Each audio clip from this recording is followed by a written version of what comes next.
Hello everyone and welcome to this video. If you have seen my daily vlog number 6, you will have seen that I was tidying up a lot of stuff and throwing out lots of stuff that I no longer wanted. Well, when I was tidying out, I came across this camera. This is a JVC Everio GZ-MG142EK and it's partially already torn down. The reason why it's partially already torn down is years ago when this camera first stopped working, I removed the hard drive because this camera did actually have a 40GB hard drive in it, because there's still files on that hard drive that I want to somehow try and retrieve. So I took the hard drive out and that's in a protective box somewhere.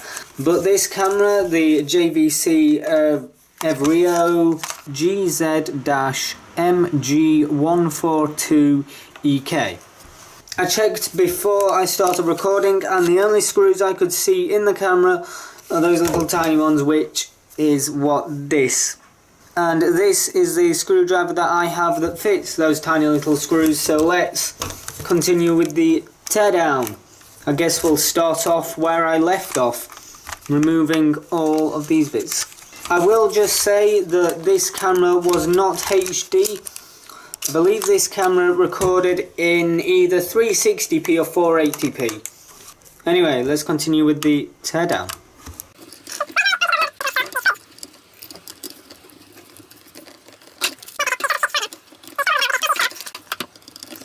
So what I'm doing here is I'm going to attempt to remove this main board. Is that just the screws that were holding it in, or are there some more? There's that plastic shrouding there, and I know there's these connectors up here, but I'm not that worried about those. There we go, that got those out. Now there's those around the back. Just pull that out. Pull that out. Here is a tiny little ribbon cable with gold contacts on it, so I'll put that for refining with my what's actually getting to be a quite large box of electronic parts that need refining. So I'm not going to tear this down any further because the only thing I can really tear down now on it is by getting some pliers and ripping bits off it, but I don't want to do that. So we've got a tiny little chip there, which when the camera would focus is actually upside down. So there's some kind of chip, then there's all of these, which are all placed upside down from one another. There's a little QR code scanner, so you can scan that if you like. But yeah, anyway, there's a QR code scanner there, and if you want to, you can scan it. Can this camera focus any closer? Yes, it can.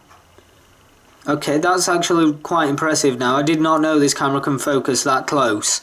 So here is the main board of this camera. Now what I'll do is just put that to one side. In fact, I'll put it with that ribbon cable just up in the top right hand corner of the screen there, and that can later go to be added to my collection of other electronic parts that need refining for the precious metals on them. I don't think the screen's supposed to be able to do that, is it? I don't think so. Right, let's remove these screws in why did I point there? There isn't a screw there. These screws in the bottom. Okay, so that bit just fell off the front and that bit just fell off the bottom. So if you want a final look at that, then there it is, but I've already shown you that and I've dropped it again. Put that over to the top left, which is for throwing away. Okay, so now what I'm going to do is remove these 4 screws, which then should just mean that this grey piece at the back here should just pull off, or clip off, or somehow get off. Okay, there's all 4 screws out of those 4 holes, and no, it doesn't want to come off. And I think I know why. Something's telling me that screw there is somehow still connected to this grey bit. The grey bit extends a bit and that's like a locking screw. So let me remove that. So it is the following day and let's continue with the teardown. Also the PCB and the ribbon thing, I've added those to my box of electronic parts that needs refining for precious metals. So where shall we begin? The viewfinder, there we go. I'm going to continue what I was doing yesterday, which was me attempting to remove that, and as you see it did just fall off. There's some battery information. I no longer have the battery, or at least I don't think I do, so yeah, there's that. Now I think I'm going to aim to take the plastic shrouding off, and while I'm here, if I can, this screen gets in the way, so. Okay, looks like we're doing a teardown of this screen then. Right, now I definitely need to take the screen off. So let's do a teardown of the screen then. As I need to. So there's a back piece, well, yes, back piece of the screen. There's the actual screen itself, and as you can see it's all cracked. So I need to be careful with that bit. Here we have the screen's PCB, which I need to unscrew here. I don't need to unscrew it, I want to unscrew it, because if not it's going to get in the way. There we go. So this is the screen's PCB with a little joystick, just with a little joystick on there, because this screen is not touchscreen and all it used was a joystick to navigate. And maybe another button. Yeah, there must have been another button, because as you can see there's 2 button holes there. Oh no, there's 3 button holes. There's an index button, then there's the joystick, and then there's a function button. So let me stick those over there in the tray. Now I need to remove the screen. Now I have noticed there are some screws. Well, there's one there and there's another one there. So I'm thinking that if I unscrew these, then the screen, well, what's left of the screen should just come off. See what happens. And there we go. So yeah, there's the metal shrouding in a bit of broken plastic. Okay, so now I'm going to try and remove all the plastic shrouding and stuff now. And now this bit should just lift off. Okay, it won't lift off because I need to take this top bit off. I've zoomed it in a bit so you can see it better. Now there's another screw there, and there's one for the battery PCB here. And then the battery PCB just comes right off it. And there's the information regarding the battery PCB. There's gold contacts, so that can go for refining. And now there's a final screw here, or what I think is a final screw, might not be, in order to remove the plastic housing. Oops. Oh, the screw's probably pinged off and gone halfway across the room. Yes, it has. Well, I'll find that later today when I stand on it. So the top bit's come off, as you can see, and this side bit still hasn't come off.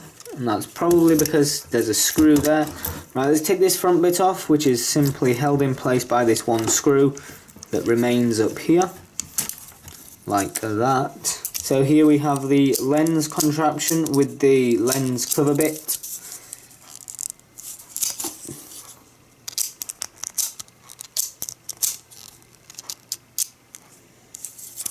So that's that bit. This side bit here, which is held on by just this one screw there. Or I think it is anyway. No, it's held on. There's the like monitor screen bit. And this is just held on with one more screw, which is right there.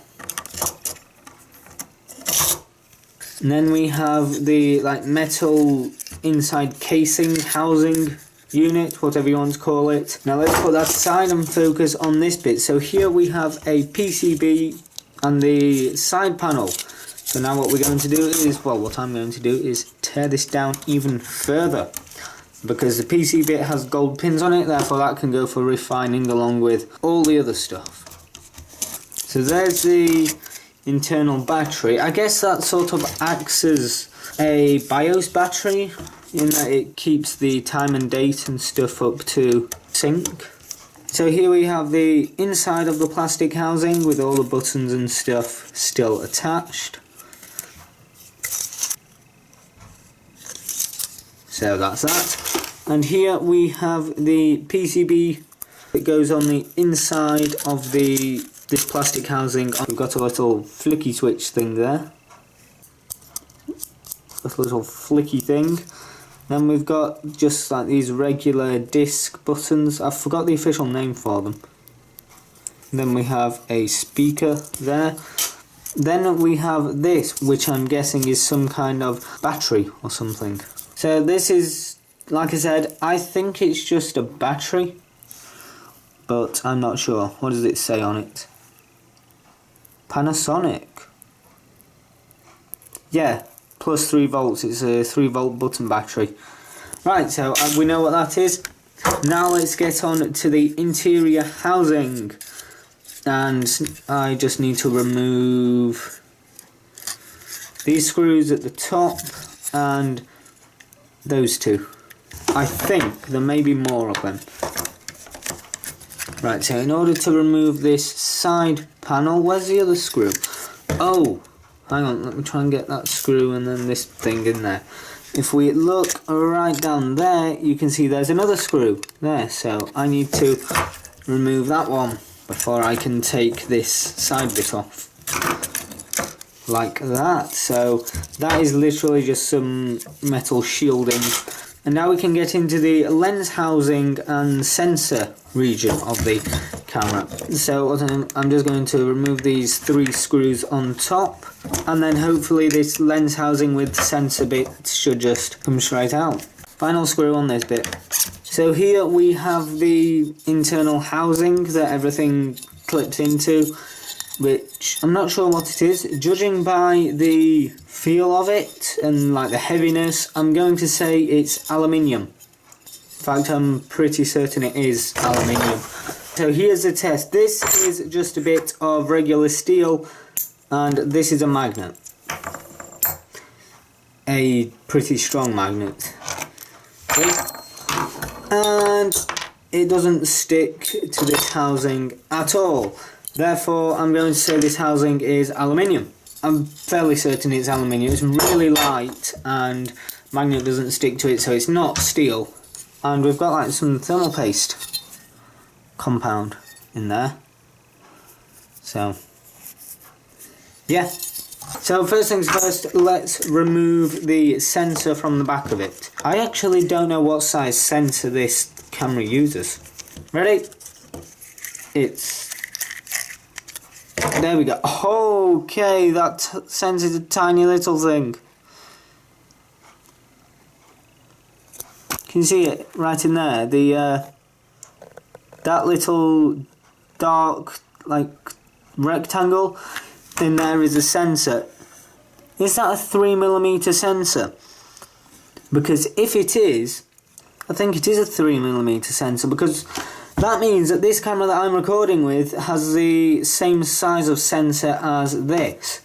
Now obviously the one I'm recording with, the sensor will be a lot more advanced, as this one can record in full HD at 50 FPS. And I believe it can do 60 FPS, but because I live in Europe, I only get the 50 FPS version. So yeah, there's a tiny little sensor, and as you can see, there's gold pins on it. So do you know what that means?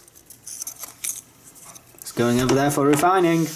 And now we are onto the side of the sensor bit where there's all these screws that I'm just going to get on with and unscrew. So here we have the motors and these little screw things which actually interlock with these things at the side here, and what these things at the side here do is the lens is attached to them, and that like controls the zoom and stuff like that. No, I can't get it to line up, but anyway, this is the lens and sensor housing. This one at the back, as you can see, moves the back lens.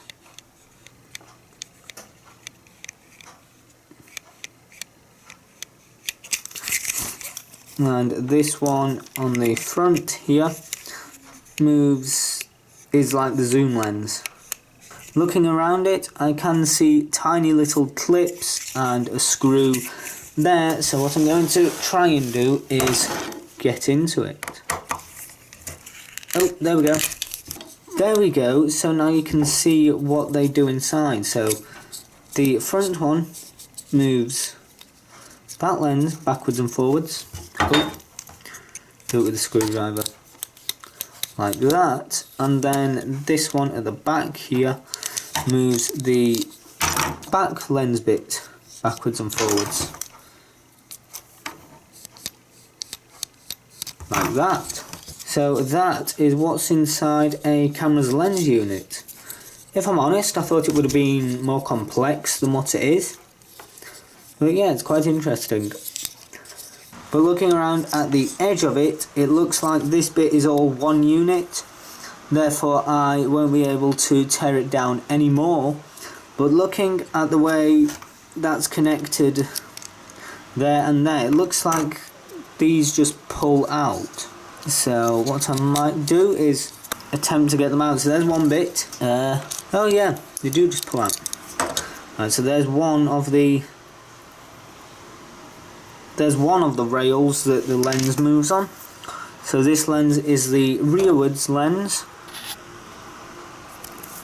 Oh, and I've dropped it.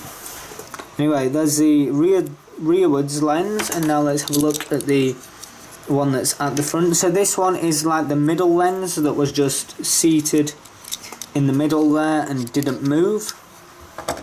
And then we have this lens here, which is the forwards facing lens. So yeah, you can see the anti-reflective coating there, or whatever it's called. And then we just have this plastic bit left over, and I can pull that bit out, and this lens at the front is actually part of the unit itself. So I hope you enjoyed this video, and there is the teardown of the JVC Everio GZ-MG142EK. So I hope you enjoyed this video. Thank you for watching, and I shall see you in the next video.